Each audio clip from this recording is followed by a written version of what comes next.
Bonjour, Gabriel Laflamme, courtier immobilier chez Remax. Aujourd'hui, on discute des acheteurs AAA. Comment les reconnaître en fait? Dans le marché, il y a deux catégories d'acheteurs. Il y a les curieux, les wearers, mais les acheteurs AAA, et c'est cette clientèle-là, bien sûr, qu'on va attirer sur votre propriété. Comment reconnaître les acheteurs AAA dans le marché actuel? Il y a 4 façons.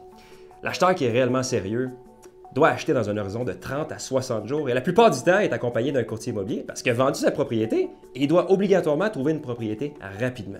Le deuxième point, c'est que cet acheteur-là a bien sûr une préautorisation bancaire écrite dans les mains, pas une promesse que la banque, que tout est beau à ce niveau-là, une lettre concrète dans les mains et prête à aller de l'avant.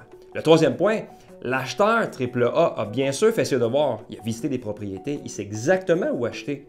Il connaît les parcs, les écoles, le voisinage.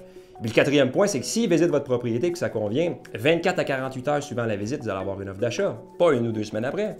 Donc clairement, l'acheteur AAA est une denrée rare dans le marché qui souvent va travailler avec un courtier immobilier qui va le conseiller, le rassurer dans toutes les différentes étapes d'une transaction immobilière. Vous essayez de vendre par vous-même, vous vous dites « me semble c'est drôle, Gabriel, c'est pas le genre de clientèle que moi j'attire. » C'est pourquoi des fois, en faisant affaire avec un courtier, on attire une clientèle qui est plus prête à aller de l'avant.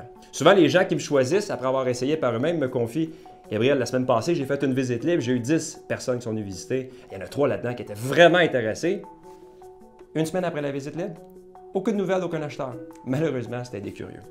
Je vous laisse en vous posant 2 questions. En fait, en vous proposant 2 alternatives.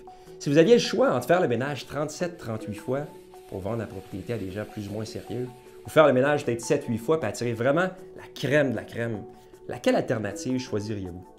Écoutez, si vous voulez attirer vraiment les gens qui sont prêts à aller de l'avant maintenant, aujourd'hui, contactez-moi via gabriellaflamme.com. Ça me fera plaisir de vous guider dans les différentes étapes.